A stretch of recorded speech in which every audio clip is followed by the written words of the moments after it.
धन्यवाद श्री रंजन भाई।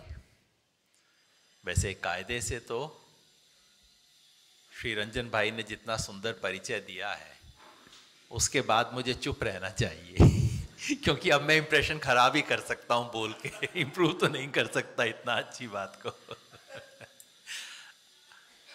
बेहद शुक्रगुजार हूं। मुझे ध्यान है विचार वेद सम्मेलन का जो इससे पुराना संस्करण हुआ करता था, जो 90 के दशक में शुरू हुआ था, उसमें मुझे सुभाष लोमटे भाई के सौजन्य से शायद 96-98 कभी एक बार आने का सौभाग्य मिला था। और वो मेरे लिए पहला परिचय था महाराष्ट्र के जो विचारों की ताकत है, उसकी जो संपदा है, उसे देखने का, समझने का। पिछले 25 वर्ष से महाराष्ट्र की इस चिंतन परंपरा और विचार की संपदा से मेरा परिचय और गहरा हुआ है। इसलिए आप सबका शुक्रगुजार हूँ कि आपने मुझे विचार वेद सम्मेलन के इस नए संस्करण में भी शामिल होने का अवसर दिया। आयोजकों का, अपने सभी मित्रों का मैं बहुत शुक्रगुजार हूँ।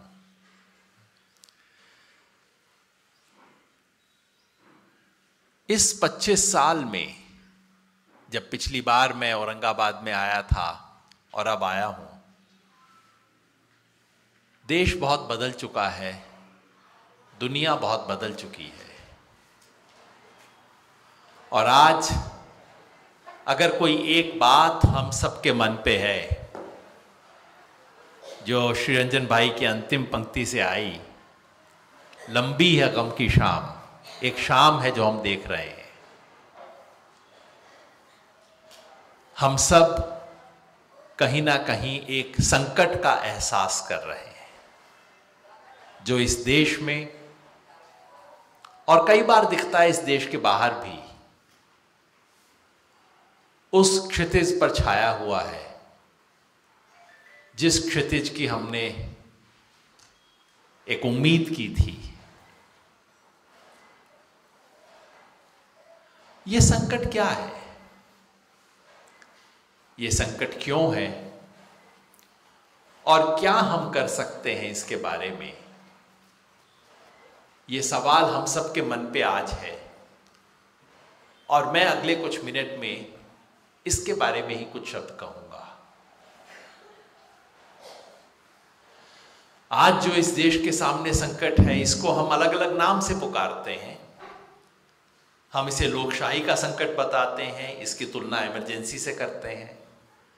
हम इसे सेकुलरवाद का संकट बताते हैं, इसको हिंदू राष्ट्र का खतरा बताते हैं। हम इसे संविधान पर संकट की बात करते हैं, हम सामाजिक न्याय पर संकट की बात करते हैं। ये सब बातें सही है, लेकिन मैं समझता हूं, पिछले कई समय से सोच रहा हूं कि इन सब अलग अलग टुकड़ों को जोड़ने वाली बात क्या है। और मुझे एक शब्द बार बार ध्यान आता है जिसे पॉलिटिकल साइंस ने बहुत छोटा कर दिया है। वो शब्द है रिपब्लिक, गणतंत्र। जब आपने पॉलिटिकल साइंस सिविक्स पढ़ी होगी, जब हमने कॉलेज में पॉलिटिकल साइंस पढ़ी थी, तो रिपब्लिक शब्द को केवल इतना बता दिया गया कि जिस देश में राजा रानी का राज नहीं होता, जहां आनुवंशिक हेड ऑफ द स्टेट नहीं होता, उसको रिपब्लिक बोला जाता है। तो इंग्लैंड रिपब्लिक नहीं है, हम रिपब्लिक हैं इत्यादि, ये बात हमें बताई गई। और अक्सर मुझे लगता था, हम सबको महसूस होता होगा कि ये हमारे संविधान की प्रस्तावना में डेमोक्रेटिक और रिपब्लिक दो अलग अलग शब्दों का इस्तेमाल तो हुआ है, लेकिन हम उसको एक औपचारिकता के रूप में मानते हैं। मैं भी मानता था। कभी कभी मेरे दिमाग में ये बात अटकती थी कि बाबा साहब ने अपनी पार्टी का नाम रिपब्लिकन पार्टी क्यों रखा, रिपब्लिक शब्द क्यों उनके दिमाग में था। मैंने उनके अपने विचार को खंगालने की कोशिश की, कुछ इशारे मिले, लेकिन कहीं कोई लंबा उत्तर उसका नहीं मिला।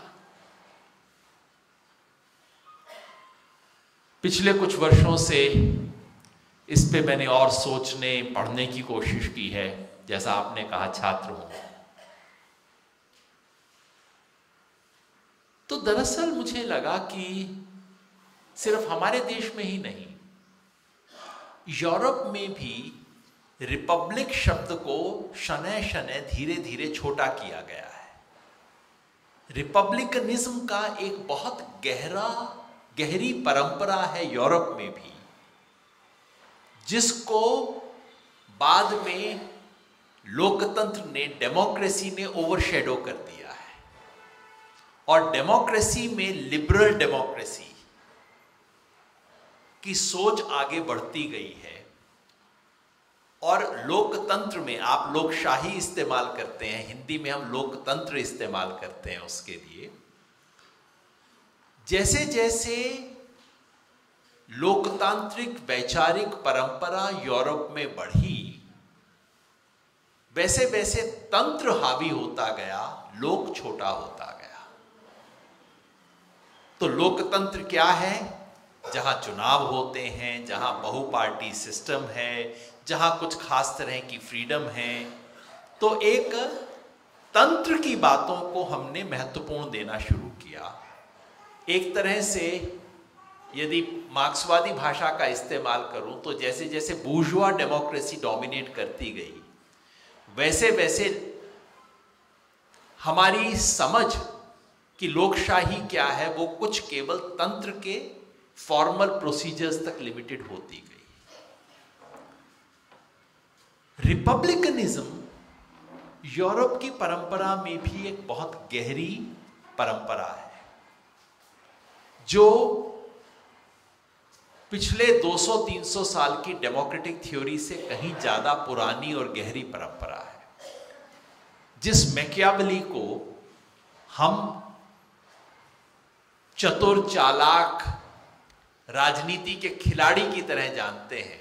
कहीं हम सबके मन में छवि वही है, मैकियावेली की भी और चाणक्य भी। दोनों बेचारों की जबरदस्ती दोस्ती करवा दी गई है और दोनों को एक खास खेमे में धकेल दिया गया है कि ये राजनीति में टंगड़ी लड़ाने वाले चतुर शैतानी की खेल खिलाड़ी किस्म के लोग थे। उस मैकियावेली को यदि हम समझने की कोशिश करें तो ये सब दरअसल रिपब्लिकन ट्रेडिशन के लोग हैं।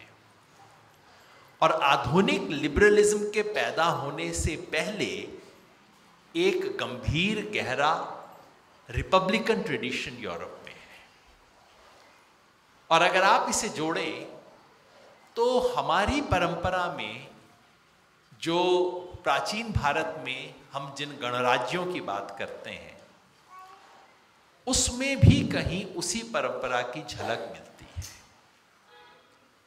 तो मुझे लगता है कि आज के हमारे संकट को समझने के लिए हमें केवल उसे लिबरल डेमोक्रेसी के ह्रास के रूप में नहीं देखना चाहिए। वो बहुत सीमित एक पैमाना है, सीमित आईना है इसको समझने का। हमें इसे गणतंत्र के ह्रास के रूप में देखना चाहिए। आज जो है वो गणतंत्र का संकट है, केवल लोकशाही का संकट नहीं है, केवल संविधान का संकट नहीं है, केवल सामाजिक न्याय का संकट नहीं है, ये गणतंत्र का संकट है। किस मायने में ये गहरी चीज है? गणतंत्र के लिए तंत्र होना जरूरी है, जाहिर है। जिन्हें हम लोकतांत्रिक संस्थाएं कहते हैं, संविधान कहते हैं, रूल ऑफ लॉ कहते हैं, प्रोसीजरल डेमोक्रेसी कहते हैं, वो सब चीजें जरूरी हैं। लेकिन उस गणतंत्र में गण होना जरूरी है। और गण का मतलब केवल जनता नहीं है, गण का मतलब केवल भीड़ नहीं है, लोगों को इकट्ठा कर देने से कोई गण नहीं बन जाता। बाबा साहेब के चिंतन में जो एक बात बार बार आती है, उसमें कम ध्यान गया है लोगों का। लिबर्टी, इक्वालिटी, फ्रेटर्निटी, इसका इस्तेमाल सब लोग करते हैं फ्रेंच रेवोल्यूशन से, लेकिन आप ध्यान से देखिए तो 20वीं सदी में दरअसल इसमें से केवल लिबर्टी और इक्वालिटी की बात हुई है। फ्रेटर्निटी शब्द एक अपेंडेज के रूप में है जो आ जाता है, किसी को याद नहीं रहता। 20वीं सदी में यदि कोई एक चिंतक केवल भारत ही नहीं पूरे विश्व में था जिसने उस भूले बिसरे फ्रेटर्निटी को दोबारा उठाया और दोबारा स्थापित किया, तो वो बाबा साहेब अम्बेडकर थे। गण के लिए वो फ्रेटर्निटी अनिवार्य है, उसके बिना गण नहीं है, उसके बिना भीड़ है, जनता है, गण नहीं है। गण में एक गण का भाव होना जरूरी है। पिछले सप्ताह में कुछ लिख रहा था तो हमने एक जन गण मन अभियान शुरू किया है, तो मैंने उसे कहा कि आज देश में सबसे बड़ी जरूरत है कि जन के मन को गण के भाव से जोड़ा जाए। वो आज की सबसे बड़ी अनिवार्यता है, जरूरत है। तो ये गण में केवल संख्या बल नहीं है, केवल जनसंख्या गण नहीं है, उस गण के पीछे कुछ विचार होना चाहिए, कुछ है। हम आज इस लेक्चर को सुनने आए हैं, विचार वेद सम्मेलन को अटेंड करने आए हैं, एक भाव लेके यहां आए हैं हम लोग। वो हमें केवल संख्या नहीं बनाता, वो हमें एक समुदाय का स्वरूप देता है, क्योंकि एक विचार लेके हम यहां पे आए हैं। इसी तरह से केवल एक ज्योग्राफिकल बाउंड्री के भीतर रहने वाले लोग अपने आप में गण नहीं बन जाते। वो जनता है, वो वोटर है, वो सिटीजन है, वो गण नहीं है। गण होने के लिए उसमें कोई एक सखा भाव होना चाहिए, एक दूसरे से जुड़ाव होना चाहिए, और वो जुड़ाव किसी उद्देश्य से आता है, किसी सपने से आता है, किसी विचार से आता है। तो भारत नामक गण का वो विचार क्या है जिससे ये गण पैदा हुआ? भारत केवल मानचित्र में एक बाउंड्री का नाम नहीं है, उससे ज्यादा कुछ है। वो विचार क्या है? पिछले काफी समय से मैं उसके बारे में सोचता रहा हूं। आप सबकी तरह मैं भी पिछले 10 साल से व्यथित रहा हूं कि ये हो क्या रहा है हमारे देश में। और जो खतरा है वो केवल ये नहीं है, हम सब कहते हैं संविधान को खतरा है, जो कि निश्चित ही है, इसमें कोई संदेह ही नहीं है। ये चुनाव गया तो समझिए संविधान गया। लेकिन संविधान क्यों महत्वपूर्ण है? एक साधारण व्यक्ति से बात कीजिए, यदि वो एक्टिविस्ट होगा तो अलग बात है। एक साधारण व्यक्ति को दरअसल दुर्भाग्य से कोई फर्क नहीं पड़ता। हाँ, संविधान है, संशोधन होते हैं, अच्छा 100 संशोधन हो गए हैं, 2-4 और हो जाएंगे, 100 और हो जाएंगे, क्या फर्क पड़ता है? संविधान हर देश में होता है, लोकतंत्र में भी संविधान होता है और डिक्टेटरशिप में भी संविधान होता है। दुनिया के हर डिक्टेटर को संविधान की आवश्यकता होती है। दुनिया में कोई डिक्टेटरशिप ऐसी नहीं है जहां संविधान ना हो। तो संविधान अपने आप में पूज्य हो, पवित्र हो, ऐसा कोई जरूरी नहीं है। क्या है हमारे संविधान में जो इसे पूज्य बनाता है, पवित्र बनाता है? क्यों हम सब इस सम्मेलन की शुरुआत में शपथ लेते हैं संविधान के उस एक पन्ने को हम क्यों दोहराते हैं? इसलिए नहीं कि वो संविधान है। संविधान दुनिया में हर देश में होता है, अच्छा होता है, बुरा होता है, कुछ लंबी चीज़ें होती हैं। हमारे संविधान में भी ऐसी अनेक चीज़ें हैं जो बिल्कुल अनावश्यक हैं। पता नहीं क्यों इतनी लंबी चीज़ें लिख दी गई हैं संविधान में। लेकिन कुछ है हमारे संविधान में जो बहुत गहरा है, और वो ये कि हमारा संविधान इस देश में 100 वर्ष का 100-150 वर्ष का जो वैचारिक द्वंद्व हुआ, उस द्वंद्व से निकले हुए तमाम विचारों का, हिंदी में हम कहते हैं कपड़ा छान निचोड़, कपड़े से छानने के बाद जो निचोड़ बचता है, वो निचोड़ इस एक पृष्ठ में लिखा हुआ है। तो केवल इसलिए नहीं कि वो संविधान है और कानून से ऊपर है, बल्कि इसलिए कि इस संविधान में हमारे देश के आजादी के आंदोलन से निकले हुए तमाम विचारों का निचोड़ प्रस्तावना में संग्रहित है और इसके कुछ की एलिमेंट्स हैं जिसमें संहिताबद्ध है। और ये आजादी का आंदोलन क्यों पवित्र है? क्या केवल इसलिए कि उसने देश को आजादी दिलाई? नहीं, इसलिए नहीं। सच बात यह है कि जिन देशों में ऐसा आजादी का आंदोलन नहीं हुआ, वहां भी आजादी आ गई। सन 1957 आज 47 में हमें मिली, 10 वर्ष बाद अफ्रीका के तमाम देशों को मिल गई। जहां आजादी के आंदोलन नहीं थे, वहां भी आजादी मिल गई। हमारे स्वाधीनता संग्राम की सबसे बड़ी उपलब्धि ये नहीं है कि उसने हमें स्वाधीनता दिला दी, बल्कि इसमें है कि उसने हमारी सभ्यता, हमारी प्राचीन सभ्यता और आधुनिक विश्व में एक संगम स्थापित किया। हमारे आजादी का आंदोलन एक तरह की छलनी है जिसने 3000 साल से इस देश में जो कुछ वैचारिक, सांस्कृतिक परंपरा, सभ्यता, विरासत थी, उसमें छलनी लगाई। जो कूड़ा था उसको निकाला और कूड़ेदान में डाला, और जो सुंदर था उसको एक नई भाषा में, एक हमारी अपनी देसी भारतीय आधुनिकता में ढाल दिया।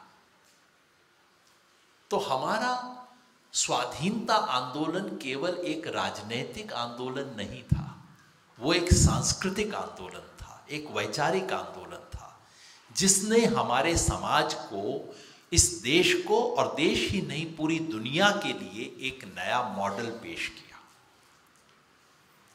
तो आज जो खतरा है, वो खतरा केवल संविधान को नहीं है, वो खतरा केवल आजादी के आंदोलन के मूल्यों को नहीं है, वो हमारी सभ्यता की विरासत को खतरा है। हमारी सभ्यता का जो कुछ सुंदर है, सभ्यता नदी की तरह होती है, नदी में जीवनदायी पानी भी आता है और उस नदी में कूड़ा करकट भी आता है, और कूड़ा करकट को आप छान लेते हैं, पानी को पी लेते हैं। यही हमारे आजादी के आंदोलन ने किया। इसलिए जो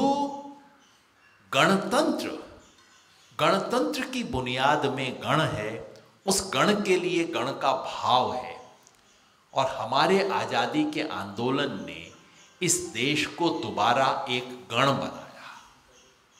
जितने गीत हम सुनते हैं, जितने साहित्य हम देखते हैं, महान व्यक्तियों को याद करते हैं, आज ही सावित्रीबाई फुले का, फातिमा शेख का, जीजाबाई का जिक्र हुआ अभी, जिन सब महान लोगों को हम याद करते हैं, ये सब तरीके हैं इस जनता को पुनः एक गण बनाने के।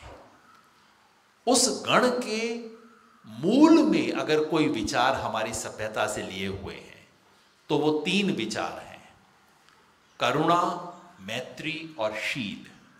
ये हमारी सभ्यता के मूल आधार हैं। किसी एक धर्म की बपौती नहीं है। अलग अलग धर्मों ने अलग अलग समय पे इनको अलग अलग तरीके से बोला है, जिसे आज के संदर्भ में हम सब लोग समता और समाजवाद कहते हैं। उसकी जड़ करुणा में है। करुणा शब्द को हमने बहुत छोटा बना दिया आजकल, मगर वो बहुत गहरा शब्द है। विनोबा भावे ने बहुत सुंदर लिखा है करुणा पे। करुणा और क्रांति का क्या संबंध हो सकता है इसके बारे में। तो करुणा, जिसे हम आज सेकुलरिज्म कहते हैं, और पता नहीं क्यों वो एक विदेशी यूरोप का मुहावरा हमारे दिमाग में अटक गया है। दरअसल ना तो हमारी वो समस्या है, ना वो समाधान है हमारा। वो दरअसल मैत्री, वो जो समस्या अकबर की थी, जो समस्या अशोक की थी, और जो समाधान अकबर और अशोक का था, वही हमारा समाधान होना चाहिए। जिसे हम आज धर्मनिरपेक्षता कहते हैं, वो भी अजीब सा शब्द है। सर्वधर्म समभाव कहीं बेहतर शब्द है इन सब चीजों के लिए। तो मैत्री, और जिसे हम आज लोकशाही कहते हैं, वो मूलतः शील से निकला है। शील तरह तरह के हो सकते हैं, पंचशील, दशशील, सब कुछ हुए हैं। तो ये सब मैं इसलिए कह रहा हूं, आज के इस राजनीतिक संकट पे चर्चा करने के लिए मैं आपको 2000 साल पीछे ले जा रहा हूं, 3000 साल पीछे ले जा रहा हूं। चूंकि आज का संकट कुछ वैसा है, ये केवल इमरजेंसी जैसा एक और लोकशाही पर हमला नहीं है। आज जो हम देख रहे हैं ये कुछ बहुत गहरा हमला है। ये हमारे गण का जो मूल भाव है, गणतंत्र का जो मूल है, हमारे स्वाधीनता आंदोलन ने इन सबको इकट्ठा करके एक सुंदर शब्द हमें दिया, स्वराज। और स्वराज का मतलब जैसा हम सब जानते हैं, ये नहीं था कि अंग्रेज चले जाएंगे तो स्वराज आ जाएगा। स्वराज का मतलब था कि हम, कोई दूसरा हम पे राज ना करे और हम स्वयं अपने आप पे राज कर सके। गांधी जी ने स्वराज के शब्द को, अर्थ को एकदम बदल दिया था। और एक मायने में, कभी समय मिलेगा तो उस पर पॉलिटिकल साइंस में चर्चा करेंगे, कि 20वीं सदी के जितने भी दुनिया के आंदोलन हुए हैं, उन तमाम आंदोलनों के तमाम विचारों का यदि हम एक बिंदु ढूंढ सकते हैं तो स्वराज का विचार उन सबको, चाहे सोशलिज्म हो, फेमिनिज्म हो, एनवायरमेंटलिज्म हो, पैसिफिज्म हो, इन सबको समेटने वाला एक शब्द स्वराज है, जो भारत के स्वाधीनता संग्राम ने हमें दिया। तो अब तक मैंने जो कहा है उसका लबोलुआब ये है कि आज हमारे देश पर जो संकट है वो हमारे गणतंत्र का संकट है। वो हमारे गणतंत्र के जो बुनियादी विचार हैं उन पर हमला है, सुनियोजित हमला है, एक ऐसा हमला जैसा इस देश ने कभी नहीं देखा है।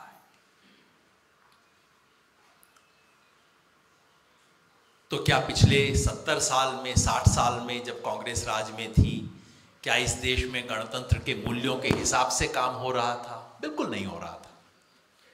ऐसा कोई कहे कि उससे पहले कोई राम राज्य इस देश में चल रहा था और अचानक 10 साल में ये हो गया, ऐसा नहीं था। लेकिन मैं दो चीजों में अंतर करता हूं, अधर्म और विधर्म। इसको आप पुराने अर्थ में ना देखिएगा। इस धर्म का मजहब से कोई संबंध नहीं है, रिलीजन से कोई संबंध नहीं है। एक अधर्म होता है जहां आप कहते हैं कि हाँ ये सब है तो बहुत अच्छा, लेकिन चुपचाप से दूसरे काम करते हैं, है ना। जो पिछले 60 साल से इस देश में, पहले 50-60 साल यही हुआ। कहने को महात्मा गांधी, करने को कुछ दूसरा, कहने को समाजवाद, वास्तव में पूंजीवाद, ये सब चलता था इस देश में, हमेशा हुआ। तो अगर स्वराज हमारा धर्म था, या इस गणतंत्र के धर्म के साथ अन्याय पहले दिन से हुआ, इसमें कोई संदेह नहीं है। लेकिन आज जो हो रहा है वो दूसरी चीज है। अधर्म और विधर्म में ये अंतर होता है। अधर्म में आप कहते हैं कि हाँ है तो बहुत अच्छा, लेकिन चुपचाप करते हैं ना, मंदिर में सुबह जाके प्रसाद चढ़ाया, फिर दिन भर जाके पाप किया, फिर शाम को आके फिर प्रसाद चढ़ा दिया मंदिर में, ये अधर्म का तरीका है। विधर्म वो होता है जिसमें आप आंख में आंख डाल के पूछते हो कि किसने कहा कि ये धर्म है, ये क्या चीज है, बिल्कुल मैं विश्वास नहीं करता इसमें। आज पहली बार विधर्म का हमला है इस अर्थ में, फिर इसे मजहब और रिलीजन के अर्थ में आप बिल्कुल मत देखिएगा। आज हमें पहली बार बताया जा रहा है कि किसने कहा कि ये मैत्री इस देश का धर्म है, किसने कहा कि करुणा की आवश्यकता है, किसने कहा कि शील सामाजिक जीवन में कुछ चीज होती है। आज पहली बार इस देश के बुनियादी मूल्यों, और ये संविधान के ही नहीं, आजादी आंदोलन के ही नहीं, ये हमारी सभ्यता के कुछ जो मूल मंत्र हैं, आज उन पर हमला हो रहा है। बात अटपटी लगेगी, लेकिन आरएसएस, जिसके बारे में राम पुनियानी जी की किताब आज रिलीज हुई है, ये जो विधर्म, भारत की सभ्यता के मूल्यों पर विधर्म का जो हमला है, ये हिंदू के नाम से हो रहा है। मगर दरअसल ये सारे विचार पूरी तरह से नकलची और विदेशी है। ये पूरी तरह से यूरोप की सभ्यता की असफलता को भारत पर लादने की कोशिश है। यूरोप की दिक्कत ये थी कि वो विविधता के साथ जीना सीख नहीं पाए। आज की नहीं, 500 साल का उनका इतिहास ये है। स्पेन में मुसलमान थे तो उनको खदेड़ खदेड़ के बाहर किया। फ्रांस में जर्मन बोलने वाले थे, जर्मनी में फ्रेंच बोलने वाले थे, तो वहां लाइन बना के तुम इधर जाओ हम इधर जाएंगे। ये पूरा यूरोप का इतिहास रहा है। विविधता को स्वीकार न कर पाना और ये जो नेशन स्टेट की अवधारणा बनी कि one nation, one culture, one country, one language, one race, one religion, ये सब यूरोप की अवधारणाएं हैं। हमारे यहां ऐसा कुछ कभी था ही नहीं। तो दरअसल आज हिंदुत्व के नाम पर जो इस देश में किया जा रहा है, वो एक गुलाम और इंफीरियरिटी से ग्रस्त मानसिकता की अभिव्यक्ति है। 19वीं सदी में जब अंग्रेज इस देश में राज करने पहुंचे, आ तो पहले चुके थे, जब अंग्रेजी राज से मुकाबला हुआ तो भारत का मानस का एक हिस्सा था जो बहुत डर गया, जो बहुत भीरू था, जिसको लगा कि अब इनका मुकाबला करने का एक ही तरीका है कि तुम इन जैसे बनने की कोशिश करो। और ये केवल भाषा में नहीं हुआ, ये धर्म में भी हुआ, ये संस्कृति में हुआ, ये राजनीति की अवधारणाओं में हुआ। आज उसकी लंबी चर्चा करने का वक्त नहीं है, लेकिन मैं इतना इशारा करना चाहता हूं कि आज इस देश में राष्ट्रवाद के नाम पर जो कुछ किया जा रहा है, वो उसी इंफीरियरिटी कॉम्प्लेक्स से ग्रस्त भारतीय का, जिसने 19वीं शताब्दी में इंफीरियरिटी कॉम्प्लेक्स का शिकार जो भारतीय हुआ था, उस भारतीय की, उसी की एक राजनीतिक अभिव्यक्ति आज इस देश में हम देख रहे हैं।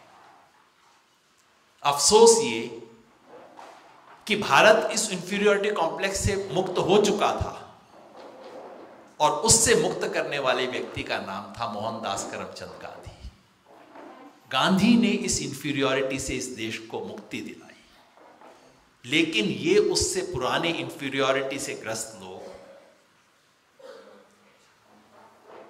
जो किसी तरह से इस देश में जर्मनी जैसा राष्ट्र बनाना चाहते हैं, वैसा ही भाषा भूषा उसकी एक रूपता स्थापित करना चाहते हैं, जो मॉडल यूरोप में असफल हो गए, जिसकी वजह से न जाने कितना खून खराबा हुआ, उस फेल्ड मॉडल को वापस देश में लादना चाहते हैं।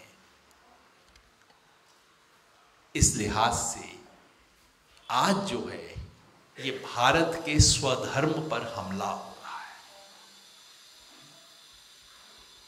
इसलिए मैं समझता हूं इसे हमें, इस संकट को इसकी गहराई में समझना होगा। ये हमारी विरासत पर, भारत के स्वधर्म पर, हमारे गण के भाव पर हमला हो रहा है।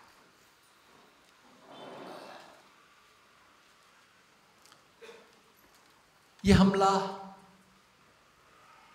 इसका प्रतिकार कैसे किया जाए, क्या इसका मुकाबला करें, कैसे करें? मुकाबला करने से पहले हमें एक बात ईमानदारी से स्वीकार करनी होगी कि हम सब लोग, हम सब मतलब इस हॉल में बैठे हुए सब लोग, कोई अपने आप को प्रोग्रेसिव कहता होगा, कोई अपने आप को सोशलिस्ट कहता होगा, कोई अपने आप को गांधीवादी कहता है, कोई अपने आप को मार्क्सवादी कहता है, मगर आज इन सब शब्दों का कोई अर्थ नहीं है, इन सब बाउंड्रीज का कोई अर्थ नहीं है। हम सब एक समुदाय हैं और हम सब एक वैचारिक और सांस्कृतिक लड़ाई हारे हुए लोग हैं। इस सच्चाई, इस कड़वी सच्चाई को अगर हम स्वीकार नहीं करेंगे तो हम आगे नहीं बढ़ पाएंगे। इस देश के गण का जो भाव है, गणतंत्र की जो आत्मा है, जो विचार हमें इस देश के आजादी के आंदोलन से मिले, जिन विचारों को जीवित रखना और आने वाली पीढ़ी तक पहुंचाना हमारी जिम्मेवारी थी, उन विचारों को बचाने में हम लोग असमर्थ रहे। हम इस नकलची विचार से एक वैचारिक लड़ाई हार गए। युद्ध नहीं हारे हैं, मैं सहमत हूं, लंबी हो गम की शाम मगर शाम ही तो है। युद्ध नहीं हारे हैं, हम जीतेंगे। जीतेंगे इसलिए कि इस देश की मिट्टी जो है, अंततः इस देश की मिट्टी जीतेगी। 3000 साल से इस देश में एक स्वभाव बना है, उसको बहुत दिन तक आप दबा नहीं सकते, अंततः जीतेगी। लेकिन एक लड़ाई हम हारे हैं, इस बात को हमें ईमानदारी से स्वीकार करना चाहिए। और जब तक वो, और अंततः ये एक वैचारिक सांस्कृतिक युद्ध है। इस लालच में मैं यहां विचार वेद सम्मेलन में आया हूं कि महाराष्ट्र के विचारवंत लोग यहां मिलेंगे। अंततः ये राजनीतिक युद्ध नहीं है, अंततः ये एक वैचारिक और सांस्कृतिक युद्ध है। लेकिन उसका औजार राजनीति है, क्योंकि हम उस जमाने में जी रहे हैं, उस युग में जी रहे हैं जहां राजनीति एक केंद्रीय भूमिका ले रही है। हमेशा नहीं था। आज से 500 साल पहले यदि मोहनदास करमचंद गांधी पैदा होते तो वो कहीं तुकाराम की परंपरा में होते, कहीं नानक कबीर की परंपरा में होते, घूमते घूमते खड़ंजा बजा रहे होते। क्योंकि उस जमाने में समाज का सबसे ऊर्जावान क्षेत्र जहां परिवर्तन हो रहा है, जिसको अंग्रेजी में हैपनिंग प्लेस बोलते हैं, वो धर्म सुधार था। आज से 150-200 वर्ष पहले अगर वो होते तो राममोहन राय के रास्ते पे चल रहे होते, क्योंकि तब समाज सुधार था। लेकिन पिछले 100 वर्ष से और शायद अगले 50 और 100 वर्ष तक वो केंद्रीय स्थल राजनीति का है। राजनीति हमारे गण के निर्माण का और उसे नष्ट करने का और उसके पुनर्निर्माण का सबसे प्राथमिक स्रोत है। इसलिए मैं बार बार राजनीति को युग धर्म कहता हूं, क्योंकि आज राजनीति एक वेल्डिंग मशीन की तरह है। वो किसी भी लोहे की शीट आप उसको दे दीजिए, वो वेल्डिंग मशीन उसको काट सकती है। कल तक जो भाई बहन की तरह साथ रह रहे थे उनको एक दूसरे से अलग कर सकती है, लेकिन ये वेल्डिंग मशीन 2 टूटे हुए टुकड़ों को जोड़ भी सकती है। आज के जमाने की सबसे ताकतवर मशीन राजनीति है।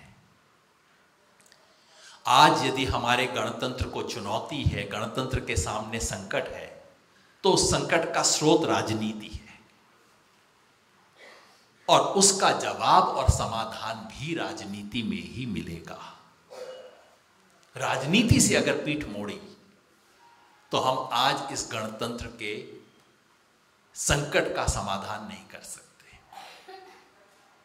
क्योंकि आज इस गणतंत्र पर जो हमला हो रहा है वो संविधान का इस्तेमाल कर संवैधानिक सत्ता में बैठे हुए लोग इस संविधान को नष्ट करने पे तुले हुए हैं। ये खतरा कहीं बाहर से नहीं आ रहा, ये बाहर तो आपको टीवी स्टूडियो में दिखाने के लिए झुंझुना है, पाकिस्तान चीन। खतरा पाकिस्तान से नहीं है, खतरा चीन से नहीं है, खतरा अंदर से है। खतरा कोई नीचे से नहीं है। ये नक्सली और पता नहीं क्या क्या आपको दिखाए जाते हैं, किसी में ऐसी क्षमता नहीं है कि वो इस देश की बुनियाद को हिला सके। देश तब टूटते हैं जब लोग, सत्ता में बैठे हुए लोग देश तोड़ने की कोशिश करते हैं, तब देश टूटते हैं। और आज वो हम देख रहे हैं। आज गण के भाव को तोड़ा जा रहा है, आज गण की जो एकता है उसको तोड़ा जा रहा है। इस देश में इंसान तो हिंदू मुसलमान हो ही चुके हैं, कपड़े भी हिंदू मुसलमान हो चुके हैं, बीमारी भी हिंदू मुसलमान हो चुकी है, जानवर भी हिंदू मुसलमान हो चुके हैं, पता नहीं क्या कुछ, अभी हवा भी कुछ देर में हिंदू मुसलमान हो जाएगी। तो इस खतरे का मुकाबला राजनीति के जरिए ही हो सकता है। मैंने कहा कि ये एक वैचारिक और सांस्कृतिक लड़ाई है और इसका मुकाबला राजनीति से ही हो सकता है। किसी को इस दोनों में द्वैत नजर आ सकता है, इसलिए मैं कह दूं कि मेरे लिए राजनीति का अर्थ क्या है। राजनीति का अर्थ केवल चुनाव लड़ना, सत्ता में आना, सत्ता को पलटना नहीं है, वो केवल एक चीज है। अगर राजनीति हमारे जमाने का, हमारे युग का युग धर्म है, तो उसके कम से कम 5 अर्थ होने चाहिए। पहला वो जिसका हम सब इस्तेमाल करते हैं, जिसको मैं राजनीति एक योग है और शक्ति योग उसका पहला हिस्सा है। शक्ति योग माने सत्ता, सत्ता बदलना, सत्ता पलटना, सत्ता में आना। एक जरूर कह दूं, हमारे आंदोलनकारी साथियों में बड़ा परहेज है सत्ता के प्रति, बड़ा डर लगता है हमें सत्ता से, और मैं समझता हूं वो बहुत गंभीर बीमारी है। शक्ति योग न करना भी बीमारी है। शक्ति की पिपासा, उसकी लालसा बीमारी है, और शक्ति को छूने से डरना भी बीमारी है। हमारे आंदोलनकारी दूसरी बीमारी का शिकार रहते हैं अक्सर, और जो सत्ता पार्टियों में है वो पहली बीमारी का शिकार रहते हैं। तो पहला है शक्ति योग, दूसरा है क्रांति योग, संघर्ष। राजनीति का दूसरा कर्म है संघर्ष। तीसरा राजनीति का ही काम है सहयोग, रचनात्मक कार्य। सिर्फ ये नहीं कहना कि जिस दिन सत्ता में आ जाऊंगा उस दिन ये बदलाव करूंगा, नहीं, उससे पहले अपनी आंख के सामने इस आश्रम में तो मैं कुछ बदलाव कर सकता हूं। Constructive work. तो इलेक्टोरल पॉलिटिक्स, मूवमेंट और स्ट्रगल की पॉलिटिक्स, आंदोलन की राजनीति। तीसरा रचनात्मक काम, सहयोग। चौथा है ज्ञान योग, नए भाषा को गढ़ना, नए शब्दों को गढ़ना, नई अवधारणाओं को गढ़ना। पूरी दुनिया की नियति केवल यूरोप की नकल करना नहीं है। एक अलग किस्म की दुनिया हम अपने दिमाग में रच सकते हैं। चाहे जमीन पे आज रचने की मेरी क्षमता नहीं है, लेकिन दिमाग में मैं एक दूसरी दुनिया बना सकता हूं, जो गांधी हिंद स्वराज में लिख सकते थे। वो ज्ञान योग है। नई अवधारणाओं को निर्माण करना राजनीति का काम है। और आपको मैं बताऊं, हमारे देश में जितने भी नए विचार पिछले 100 वर्ष में आए हैं, उनमें से 90% राजनीति से आए हैं और राजनेताओं ने दिए हैं। हमारे यहाँ ज्ञान का निर्माण यूनिवर्सिटियों में कभी नहीं हुआ है। ज्ञान का निर्माण हमारे देश में संघर्ष में हुआ है। तो चौथा ज्ञान योग, और पांचवा आपको अटपटा लगेगा, वो है ध्यान योग।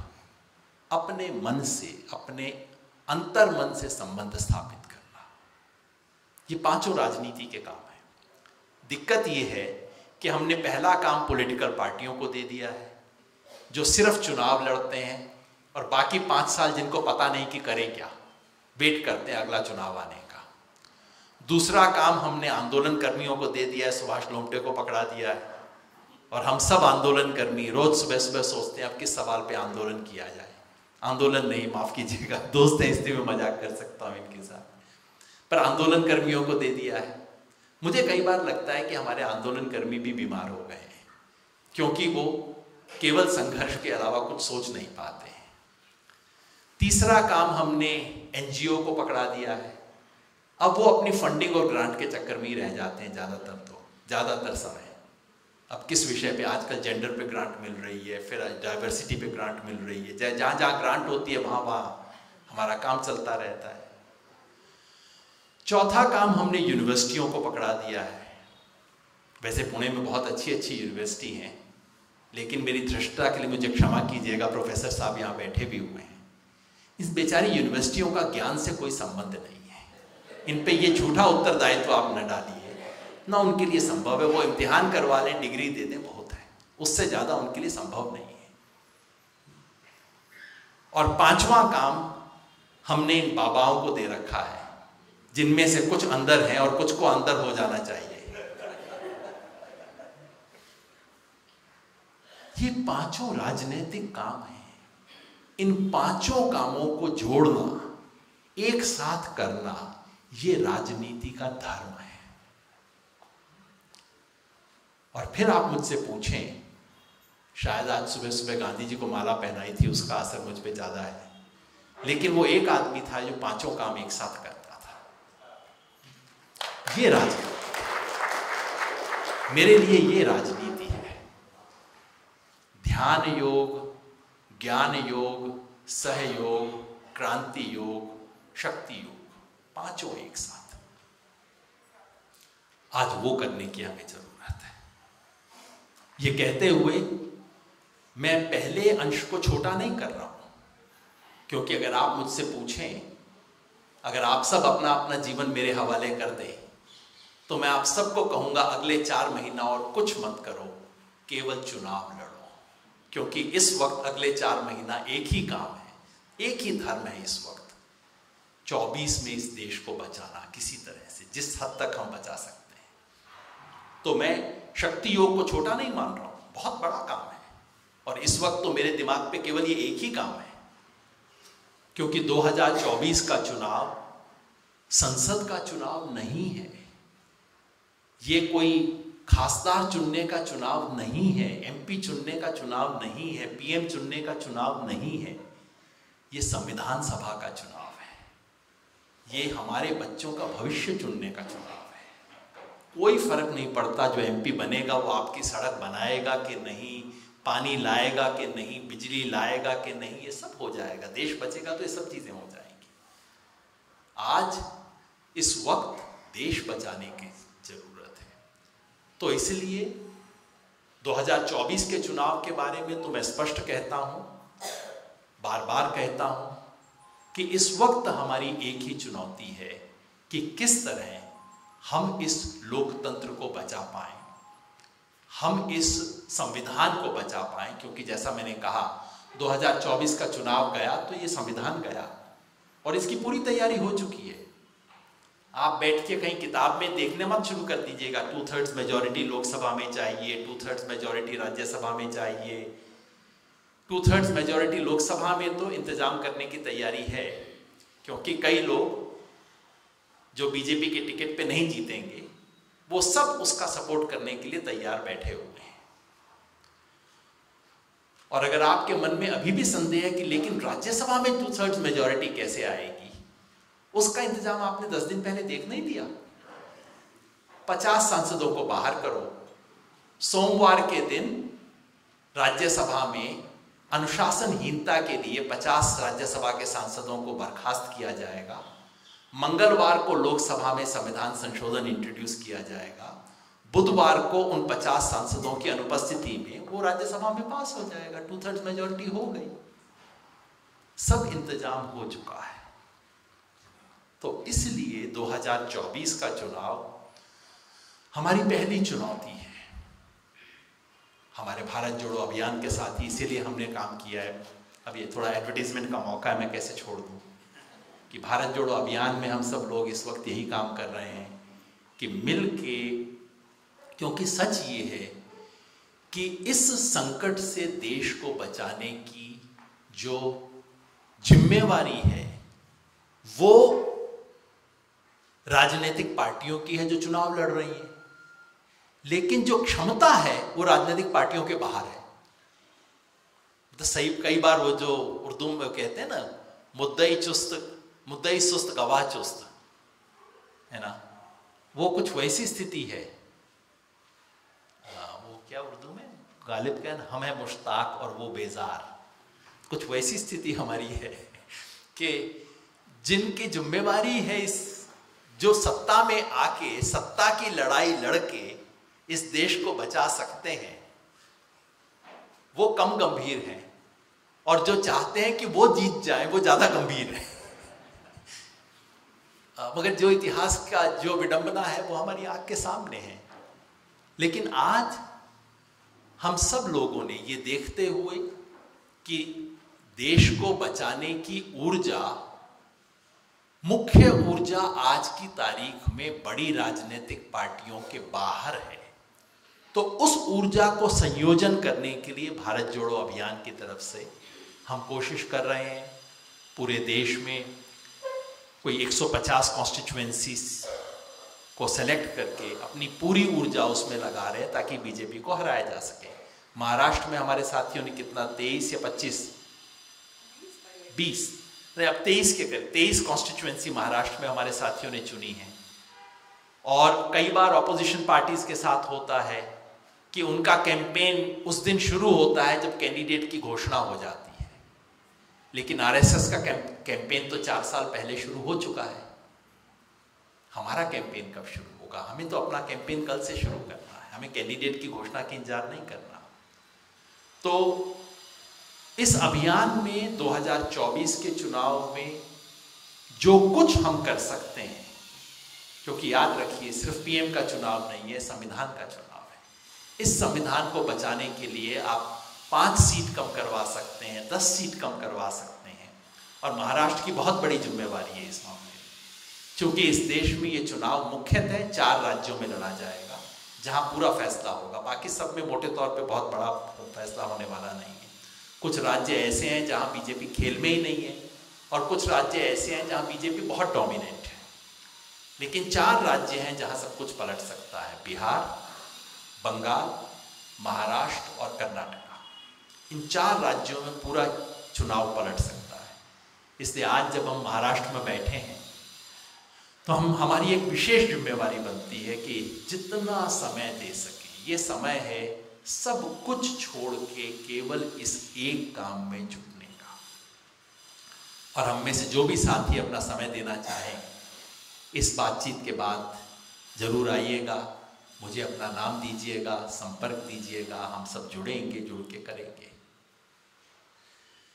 लेकिन आज इस विचार वेद सम्मेलन में मैं केवल चुनाव की बात करके समाप्त नहीं करना चाहता। चुनाव की लड़ाई है, बेहद बड़ी है, अगले 4 महीने हमारे सामने खड़ी है। लेकिन इस चुनाव का जो भी परिणाम हो, उसके एक पीढ़ी तक, कम से कम 25-30 साल तक ये वैचारिक सांस्कृतिक लड़ाई हमें लड़नी पड़ेगी। क्योंकि हमने एक पाप किया है। जो देश हमें पैदा होते वक्त मिला था, उस देश को हमने अपनी आंखों के सामने खो दिया है। मैं कई बार सोचता हूं, 1963 में मैं पैदा हुआ था। ये देश गरीब था उस वक्त, चीन से लड़ाई में हारा था, सामरिक रूप से भी कमजोर था। लेकिन तब भी इस देश का प्रधानमंत्री कुछ कहता था, दुनिया सुनती थी कि शायद सच बोल रहा होगा। इस देश में सड़कों पे लिंचिंग नहीं होती थी, और अगर कोई हत्या करता था तो लोग खड़े होकर मंच से उसका अभिवादन नहीं करते थे, बलात्कारियों के गले में फूल माला नहीं डालते थे। तो कम से कम मैं सोचता हूं मेरी इतनी तो जिम्मेवारी है कि मरने से पहले जैसा देश मेरे को मिला था, कम से कम वैसा तो छोड़ के जाऊं। बलात्कारियों के गले में माला तो लोग ना पहनाएं, हत्यारों का अभिवादन तो ना करें। इतनी तो जिम्मेवारी हम सबकी बनती है, जिनके कुछ कुछ सफेद बाल हो गए हैं, कि कम से कम उतना तो छोड़ के जाएं। तो तात्कालिक लड़ाई चुनाव की है, राजनीतिक है।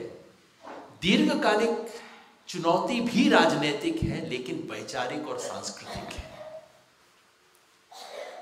उस वैचारिक और सांस्कृतिक लड़ाई के लिए हमें नए औजार बनाने होंगे। जिन औजारों के साथ हमने काम किया वो अच्छे थे, लेकिन वो अपर्याप्त थे। चीजें थी जिनको हमने नजरअंदाज किया, उन तीनों को हमें दोबारा हासिल करना होगा। ये तीनों हमारी जेब में थी 60 साल पहले, लेकिन तीनों को हमने निकाल के, अपनी जेब से निकाल के तश्तरी में रख के आरएसएस बीजेपी को पकड़ा दिया। वो हैं राष्ट्रवाद, संस्कृति और धर्म। ये तीन चीज इस देश के जितने भी बड़े चिंतक विचारक थे, तीनों ने इस सवाल पे सोचा।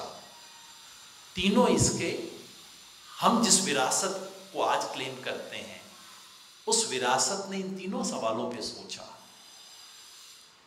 लेकिन पता नहीं कैसे, पता नहीं तो क्यों, उसकी एक लंबी कहानी है। हमारी वैचारिक गुलामी की कहानी है, यूरोप से हमारे रिश्ते की कहानी है, यूरोप के प्रगतिशील आंदोलनों से हमारे रिश्ते की कहानी है।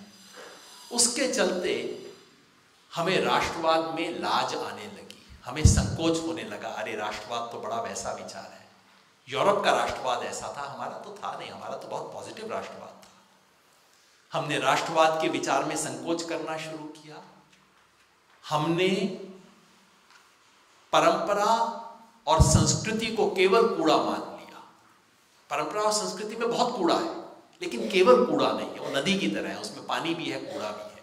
हमने उसको केवल कूड़ा मान लिया और हमने धर्म की तरफ पीठ मोड़ दी। इन तीन चीजों की वजह से आज हमारी जेब में कोई औजार बचे ही नहीं है। और अब हम कहते हैं, उनको तश्तरी में पकड़ाने के बाद अब हम कह रहे हैं, हाय मेरे पास कुछ नहीं बचा, मैंने ही तो उठा के दिया था उनको। अब इन तीनों को वापस हासिल करना होगा, क्योंकि इस देश का राष्ट्रवाद इन लोगों का नहीं है जिन्होंने एक कतरा खून का नहीं दिया इस देश को बनाने या बचाने के लिए। इस देश की परंपरा, सभ्यता, संस्कृति इस नफरत और झूठ की संस्कृति नहीं है। और धर्म, तमाम धर्म, धर्म का मतलब रिलीजन नहीं, इस देश की जितनी धार्मिक परंपराएं हैं वो हमें ये क्रूरता नहीं सिखाती है। इन तीनों से दोबारा जुड़ना होगा। इन तीनों में छलनी भी लगानी होगी, राष्ट्रवाद के नाम पे जो अंध रेसिज्म है और इन सबको हटाना होगा। लेकिन इन तीनों की चिकित्सा करते हुए इन तीनों को दोबारा अपनाना होगा। इसको अपना के हम पुनः अपने गणतंत्र को हासिल कर सकते हैं। हम पुनः अपने लोकशाही को हासिल कर सकते हैं। हम पुनः इस भारत को हासिल कर सकते हैं जिसे आज हम खोने के कगार पे आ चुके हैं। जैसा मैंने कहा कि मुझे आस्था है, बाकी मेरी आस्था नहीं है। मंदिर मस्जिद गुरुद्वारे में मैं जाता नहीं, कोई साथी पकड़ के ले जाए तो जाके नमस्ते कर देता हूँ, वैसे नहीं जाता। लेकिन मेरी एक आस्था है, और वो आस्था ये है, ये देश झूठ और नफरत की मिट्टी में नहीं बना है।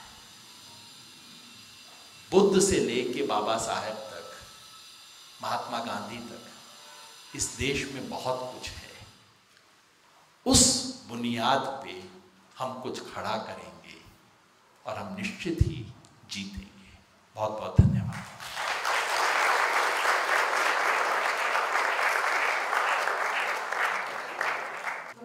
ईवीएम के बारे में आपकी क्या राय है?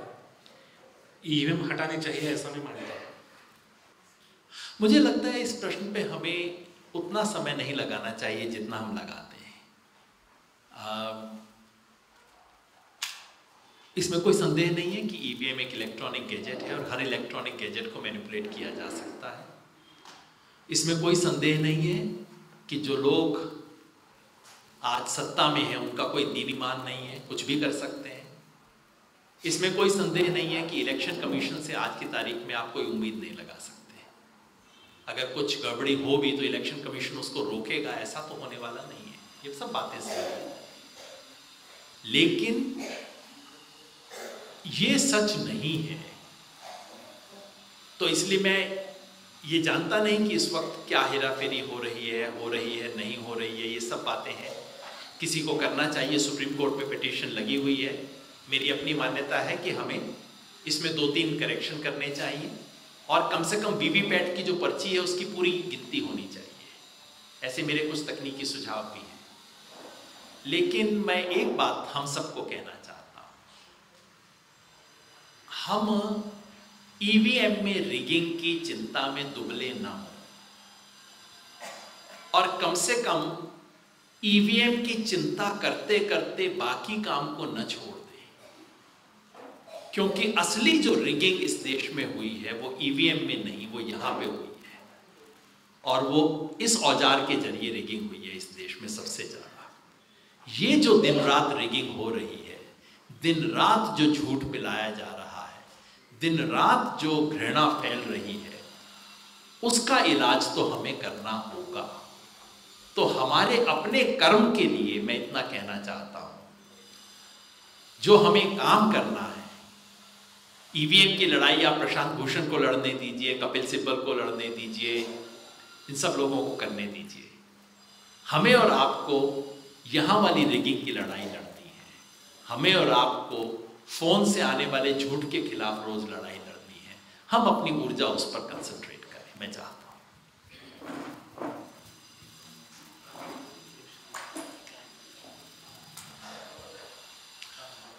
राम मंदिर में प्राण प्रतिष्ठा का ये जो चल रहा है, ये चुनाव पर क्या प्रभाव डालेगा? जिस तरह से मीडिया उसके बारे में उन्माद खड़ा कर रहा है, तो जाहिर है इस बहाने पूरे देश में एक भयंकर उन्माद खड़ा किया जाएगा। मुझे ये कहने की जरूरत नहीं है कि 22 जनवरी को जो हो रहा है उसका ना मर्यादा पुरुषोत्तम की मर्यादा से कोई मतलब है, ये हर तरह की मर्यादा विरुद्ध है। ना उसका आस्था से कोई मतलब है, ना उसका धर्म से कोई मतलब है। ये शुद्ध राजनीतिक पीआर स्टंट है, और शायद इस देश के इतिहास का सबसे बड़ा राजनीतिक पीआर स्टंट हो रहा है। पूरा मीडिया इसका हिस्सा है। मराठी के अखबार तो मैं पढ़ता नहीं, हिंदी के अखबारों के फ्रंट पेज पर बड़ी बैनर न्यूज ये होती है कि आज राम मंदिर में कौन सी मूर्ति लगेगी उसके चयन करने की समिति की बैठक हो रही है। ये फ्रंट पेज की 6 कॉलम हेडलाइन है, और तीनों मूर्तियां अलौकिक हैं। इनमें से किसको चुनेंगे बहुत कठिन काम है। ये भारत की क्रिकेट टीम के चयन के भी इतनी चर्चा नहीं हो रही है।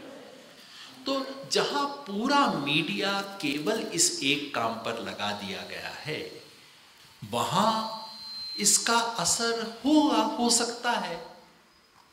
लेकिन जो इन्होंने कहा ना, श्री रंजन ने मेरे उसमें से एक कोट करते हुए बायो में से, देखिए मैं भविष्यवाणी के काम बंद कर चुका हूं, इसलिए कि राजनीति और चुनाव कोई बारिश नहीं है जिसकी भविष्यवाणी हम करेंगे। कल बारिश पुणे में होगी या नहीं, इसकी भविष्यवाणी की जा सकती है। राजनीति में बारिश होगी या नहीं, हमने करवानी है ना बारिश। वो कर रहे हैं 22 जनवरी को, इससे क्या होगा, इससे क्या होगा। उसकी बजाय क्या हम पलट के ये नहीं पूछ सकते कि हम क्या करेंगे? अरे हम सावित्रीबाई फुले के वारिस हैं, हम भगत सिंह के वारिस हैं, हम अंबेडकर के वारिस हैं, हम गांधी के वारिस हैं। हम मुंह में उंगली डाल के देखते रहेंगे? अगर देखते रहेंगे तो बिल्कुल सत्यानाश होगा। इसमें सोचने की क्या बात है? अगर हम कुछ नहीं करेंगे तो ये सब कुछ करेंगे। क्या हम कुछ नहीं कर सकते? ये जो छोटी लकीर खींच रहे हैं, उस लकीर को मिटा नहीं सकते आप। छोटी लकीर को मिटाएंगे तो आप और छोटे हो जाएंगे। आप उसके सामने एक लंबी लकीर खींच सकते हैं। इसका एक छोटा सा प्रयास हम कर रहे हैं। हमने जन गण मन अभियान 3 जनवरी से शुरू किया है, सावित्रीबाई फुले दिवस से शुरू करके, और 30 जनवरी महात्मा गांधी शहादत दिवस तक हम इसे लेके जाएंगे। और हम कह रहे हैं कि हमारे पास भी कुछ विरासत है याद करने को। हम हर रोज उस विरासत को याद करेंगे, हम उसे आगे बढ़ाएंगे, देश भर में ये मानने वाले लोगों को जोड़ेंगे। तो ये केवल भविष्यवाणी का सवाल नहीं है, भविष्य बताने का सवाल नहीं है, भविष्य बनाने का सवाल है। हम बनाएंगे ना। इतने हम दयनीय कब से हो गए इस देश में, इतने अकेले कब से हो गए हम इस देश में, इतने साधन विहीन, इतने विपन्न विचार और संस्कृति में कैसे हैं भाई हम लोग? 3000 साल की विरासत है और हम ऐसे विपन्न हो गए अचानक 15 साल में, ये कैसे हो सकता है?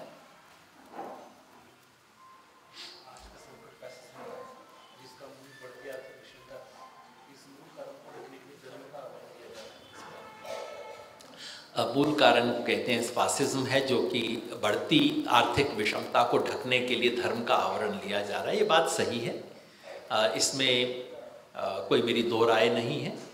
इसका एक विश्लेषण के दो पक्ष हैं जिससे बारे में दो राय हो सकती है, लेकिन यह अभी विश्लेषण का समय नहीं है। मैं काफ़ी हमारे साथी एक ज़माने में हर चीज़ के पीछे आर्थिक संकट और आर्थिक कॉन्ट्रडिक्शंस को देखते थे। ये बात सही है, लेकिन ये बात इतनी ज़्यादा सही है कि ये हमें कुछ भी नहीं समझाती। कई एक्सप्लेनेशन इतनी सही होती हैं कि वो ए का भी कारण यही है और ए का उल्टा हो तो उसका कारण भी यही है, फिर मुझे उससे कोई फायदा नहीं होता ना। ये सच नहीं है कि दुनिया में जहाँ जहाँ आर्थिक विषमता होगी वहाँ वहाँ फासिज्म आएगा, ये बात सच नहीं है। या कम से कम जैसे जैसे विषमता बढ़ेगी वैसे वैसे फासिज्म बढ़ेगा। आप इतिहास देख लीजिए, तथ्यात्मक रूप से बात सही नहीं है। तो ये बात, इसमें कोई संदेह नहीं है कि जब भी इस तरह, और दूसरा फासिज्म शब्द मुझे पूरी तरह नहीं समझाता। मैं पता नहीं, मेरे मन के अंदर एक इनबिल्ट सा वो है, छलनी है, कंस्ट्रेंट है, फिल्टर है कि मैं अपनी जिंदगी को, जैसे श्रीरंजन अपनी जिंदगी के हर लम्हे, हर मोड़ को यदि योगेंद्र यादव की जिंदगी में तलाश करना शुरू करें तो इनके साथ अन्याय होगा ना, इनकी जिंदगी के साथ। इसी तरह से हम अपने भारत के जीवन की हर अच्छाई को यूरोप में तलाशते हैं। 4 अच्छे लोग मिल गए तो हम कहते हैं रेनेसां था भारत में। कोई रेनेसां नहीं था हमारे देश में, बहुत अच्छी चीज़ें हुई थी, उसको यूरोप की रेनेसां में ढूंढने की कोई ज़रूरत नहीं है। और कोई बीमारी हो तब भी हम देखते हैं कि साहब वाली बीमारी हमें लगी है। तो ना तो हमें साहब वाली बीमारी लगी है, ना साहब वाली अच्छी चीज़ें हमारे पास। हमारी अपनी ज़िंदगी अपने तरीके से जिएंगे, दूसरों से कुछ कुछ चीज़ें मिलेंगी। कभी साउथ अफ्रीका से कुछ साम्य दिख जाएगा, कभी यूरोप से साम्य दिख जाएगा। अगर हम इंडोनेशिया और नाइजीरिया को ज़रा और ध्यान से देखें तो वहाँ और ज़्यादा साम्य हमें मिलने लग जाएंगे। तो वो मेरे को लगता है कि देखना चाहिए। सिर्फ यूरोप की हिस्ट्री से अपने तमाम वर्तमान को एक्सप्लेन करने की जो इच्छा है वो मुझे कुछ अटपटी लगती है, इसलिए मैं बचता हूँ इन शब्दों से। और क्या है कि एक शब्द कुछ समय के बाद ये शब्द इतने हावी हो जाते हैं, ये शब्दों का जादू होता है। पहले आप शब्दों का इस्तेमाल करते हैं, बाद में शब्द आपका इस्तेमाल करते हैं, इसलिए मैं बचता हूँ उससे। योगेंद्र जी, आज के समय संपूर्ण भारत पर डर का माहौल है, एक अजीब सा खतरा महसूस होता है। इसका असर सभी माइनॉरिटीज़ और आदिवासी समुदाय पर क्या होगा और इनका आने वाले भविष्य में क्या होगा 2024 में बीजेपी अगर सत्ता में आती है तो? आदिवासी डर का माहौल है, हाँ है, मगर मैं सोचता हूँ क्या अंग्रेजों के राज में इससे कम डर रहा होगा क्या? अंग्रेजों के राज का, अंग्रेजों की फौज का, अंग्रेजों की पुलिस का, अंग्रेजों के कानून का, काले पानी का, क्या इससे ज़्यादा डर रहा होगा क्या? कुछ तो ज़्यादा रहा होगा ना। अगर हम अंग्रेजों को निकाल सकते हैं तो ये किस खेत की मूली है? ये डर तो किस चीज़ का डर यार? मेरे को जेल में डाल लेंगे, गोली मार देंगे, क्या कर लेंगे? इन विचारों को ख़त्म कर देंगे क्या? भगत सिंह को अंग्रेजों ने फांसी लगा दी, भगत सिंह बड़ा हो गया, छोटा नहीं हुआ, उससे ज़्यादा बड़ा हुआ। ये जितना दमन कर सकते हैं ये विचार और बढ़ेगा। लेकिन हाँ, ये बात याद दिलाती है कि आज इस देश को बनाने के लिए, बचाने के लिए कुछ उसी तरह के बलिदान की जरूरत है जिससे आज़ादी के आंदोलन में ये देश बना था। कई बार मुझे लगता है कि हमारी जनरेशन को, मेरी पीढ़ी को फ्री फंड में बहुत कुछ मिल गया। बना बनाया कॉन्स्टिट्यूशन मिल गया, बना बनाया देश मिल गया, और सबने सोचा कि चलो अब अपना अपना कैरियर बनाते हैं। भूल गए संविधान था, हमें लगता था एक सुप्रीम कोर्ट है जो कि संविधान को बचाएगा, कुछ गड़बड़ हो जाएगी तो।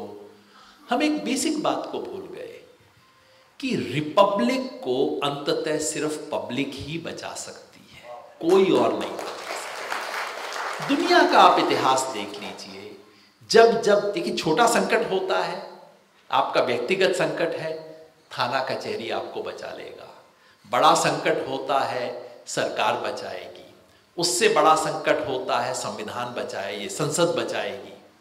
उससे बड़ा संकट होता है, सुप्रीम कोर्ट बचाएगा।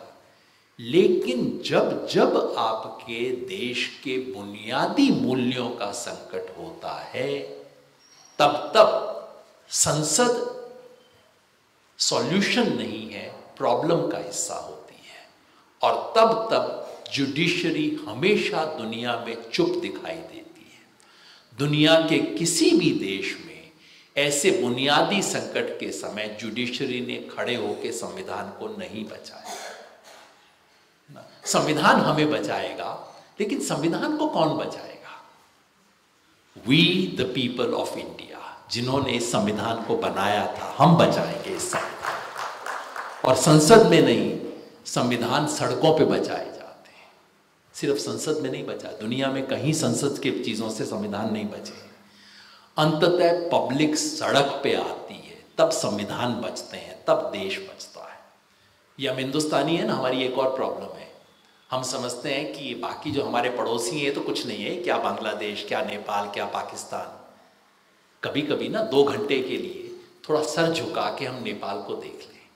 नेपाल ने कैसे राजशाही को खत्म किया। बांग्लादेश को देखिए, डिक्टेटर्स से कैसे बांग्लादेश ने अपने आप को बचाया। और कुछ नहीं, पाकिस्तान से सीख लीजिए थोड़ा सा, डिक्टेटर्स के सामने कैसे खड़े हुए। कैसे इकबाल बानो ने लाहौर में गाना गाया, हम देखेंगे। वो डिक्टेटरशिप के ज़माने में था। वो काली साड़ी पहन के गई थी, जहाँ साड़ी पहनना अपने आप में विद्रोह का प्रतीक था। वो गई थी, बोली थी।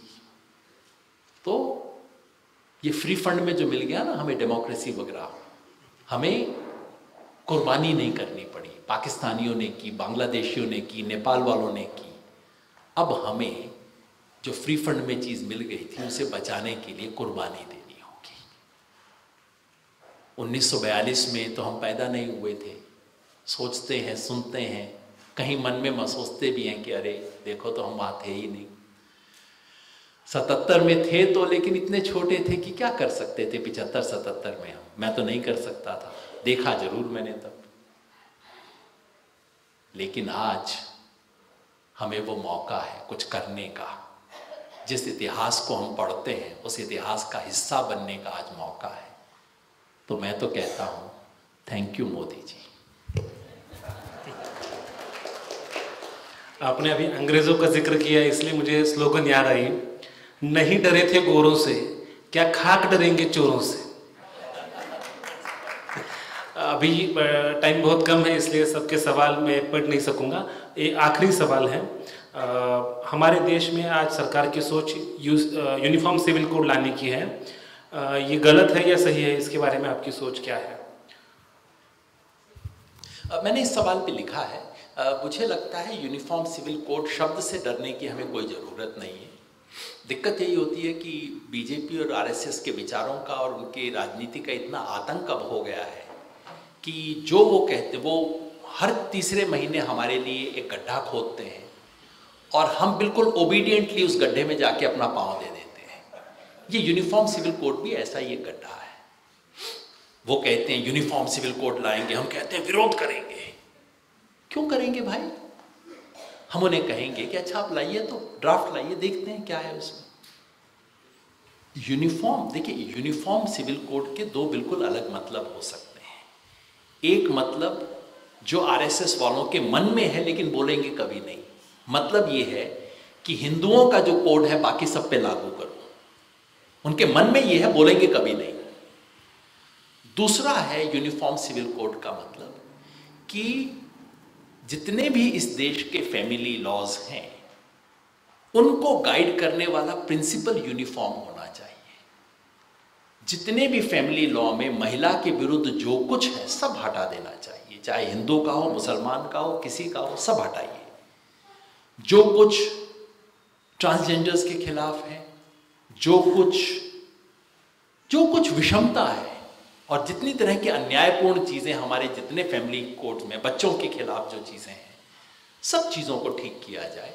मतलब uniform principle but differential codes, जो क्लाइमेट चेंज में हम कहते हैं ना, कॉमन क्या है, shared responsibility, differential but shared responsibility climate change में हम कहते हैं।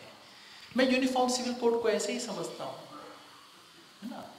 किसी के फेरे होंगे, किसी के सप्तपदी होगी, किसी का काजी होगा, किसी का कुछ होगा, अलग अलग कोड्स होंगे, अलग अलग नियम होंगे, लेकिन उसका जो सिद्धांत है वो यूनिफॉर्म होगा, वो भारत के संविधान के अनुरूप होगा।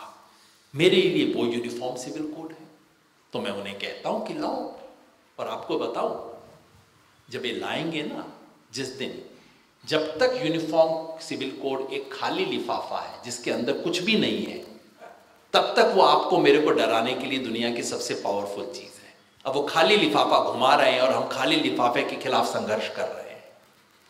जैसे ही उस लिफाफे के अंदर कुछ मजमून डालेंगे, सबसे पहले इन्हें अपने हिंदू वोट बैंक से समस्या होगी, क्योंकि जैसे ही आप यूनिफॉर्म प्रैक्टिसेस लाएंगे, इस देश के हिंदू धर्म के भीतर इतनी डाइवर्स प्रैक्टिसेस हैं कि उसको यूनिफॉर्म करने की कोई भी कोशिश सबसे पहले इनके खिलाफ जाएगी। नंबर 2 पे वो आदिवासी वोट बैंक इनका जाएगा, जो बनाने की बड़ी सख्त कोशिश ये कर रहे हैं। तो मेरा अनुरोध होगा, खाली लिफाफे से झगड़ा बंद करें, लिफाफे के अंदर क्या है उसके बारे में संघर्ष करें, वो बेहतर तरीका होगा। रोज रोज ये जो गड्ढा खोदते हैं, उस गड्ढे में पांव अपना ना दें।